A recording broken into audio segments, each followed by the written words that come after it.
নমস্কার বন্ধুরা, তোমরা সবাই কেমন আছো? আমি খুব ভালো আছি। তো ওয়েলকাম মাই ইউটিউব চ্যানেল সানা কিচেনে সবাইকে স্বাগত।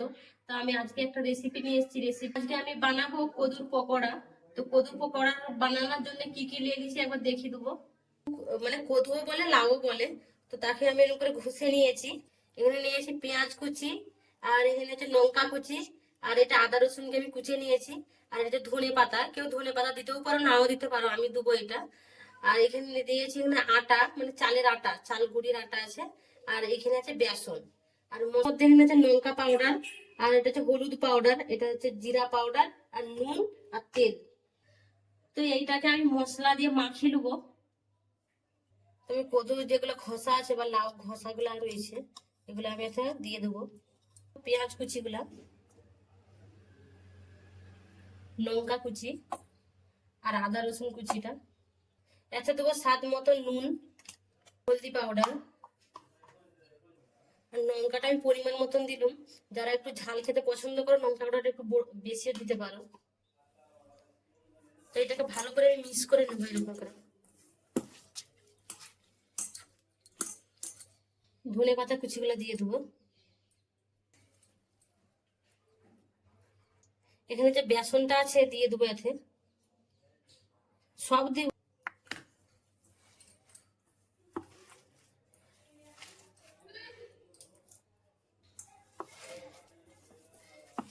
এটা চালের আটা গুঁড়িগুলোটা দিয়ে দেবো। চালের আটা গুঁড়ি দিয়ে দিয়েছি।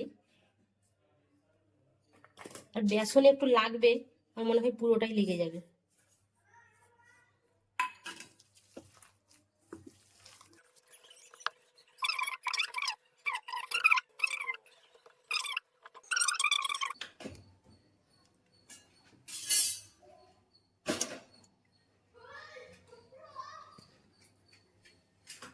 তো কড়াটা আমার গরম হয়ে গেছে, আমি তেল দিয়ে দেবো।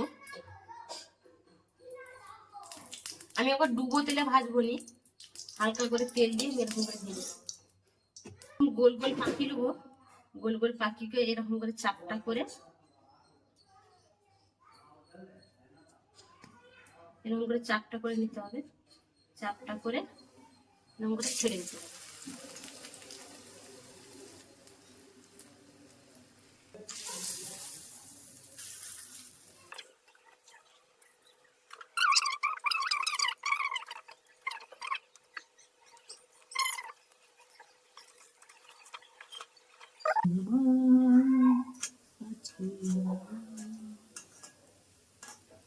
তো বন্ধুরা, এগুলো আমার ভাজা হয়ে গেছে, দেখো এইরকম লাল লাল করে আমি ভেজে নিয়েছি।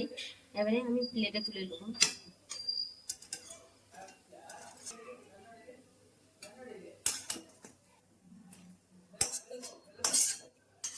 আছে সেগুলো আমি দিয়ে এরকম করে লাল লাল করে আমি ভেজে নেবো।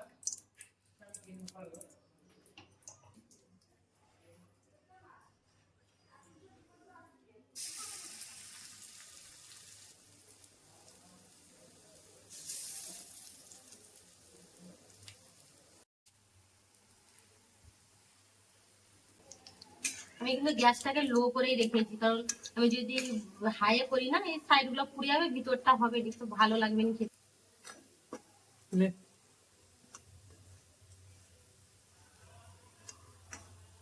এগুলো সব তুলে নেবো প্লেটে।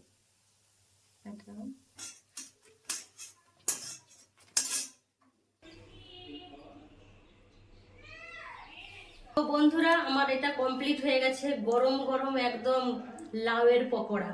তো এরকম রেসিপি তোমরা ঘরে ট্রাই করে দেখতে পারো কেমন হয়েছে। আশা করি খুব ভালোই লাগবে। আরো নতুন নতুন রেসিপি পাওয়ার জন্য প্লিজ আমার চ্যানেলটাকে সাবস্ক্রাইব করে দিবে, লাইক করে দিবে, ফলোকের মতো এখানেই শেষ, পরে হবে নেক্সট রেসিপির সাথে। সবাই ভালো থেকো, সুস্থ থেকো, এটাই কামনা করি।